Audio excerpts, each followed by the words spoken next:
Hi everyone.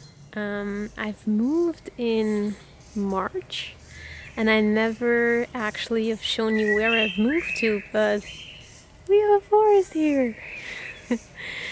And I sort of wanted to give you a quick update on everything because, well, the last 2 weeks have been, or 3 weeks have been quite the struggle with my anxiety disorder. And I know people are more keeping up their veneer, and generally society teaches you to not talk about these things because you could lose your job, or I don't know what the general anxiety is, or fear of anxiety or being public about it.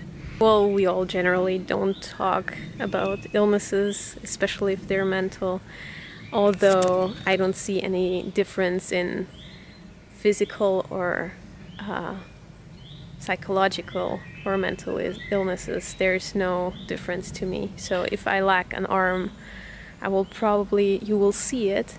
The thing with the mental illness is that you don't see it and you seem fine. And this is what's really difficult about invisible illnesses.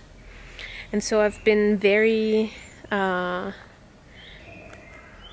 active in that one video from Eat Your Kimchi, where Simon talks about EDS and Martinez disease, and how people feel very guilty if they have an illness that is invisible. Because you seem fine and you seem like you can do all the normal stuff, but you can't, and sometimes you have to. You're a constant disappointment, actually, because you're canceling plans last minute and you can't keep up with the social life that people normally easily can keep up with. And this can lead to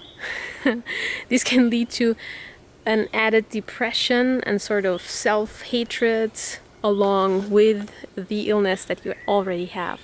So what I want to do, or what I feel called to, is to really talk about the issue and to probably explain to you why, if you have somebody in your family or in friends with somebody, or if you're in a relationship with somebody who has an anxiety disorder, huge kudos to those who take the time to really get into the mindset of what people actually feel and think, because it's not really easy to deal with. If you have somebody with an anxiety disorder in your vicinity, they live in a completely different universe if the anxiety is active. So while people normally enjoy social things like concerts or birthday parties, or I don't know, whatever it is you have to go to or you want to go to, it's not like a have, it's a want to, but if you struggle with the anxiety, it's really hard to do that like normal people do, because you're barely holding on. You're just in survival mode, and it's freeze or fight or flight, and mostly it's freeze or flight with me. So the guilt that comes with this is tremendous, and you don't want to disappoint your family or your friends or whoever it is that you feel connected to. And I want you to know that it's nothing you should take personal.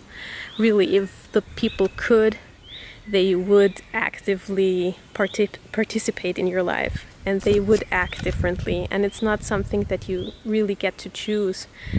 You choose how you live with it. And all I want to do also here in the whole internet sphere is to be very open about it, because that's how I feel is the only chance that I actually get to talk to people without hurting them or disappointing them. It's more like an education that I can give, a look behind the lens into the brain of somebody who struggles with constant fear and pressure and onslaught of tons of anxious thoughts. So if there are any questions that you want to ask me, please do so. If you want to reach out for help, please do so. And if you just generally want to talk about really anything, please do so. Okay, it was nice keeping up with you and catching up with you. Talk to you soon. Bye.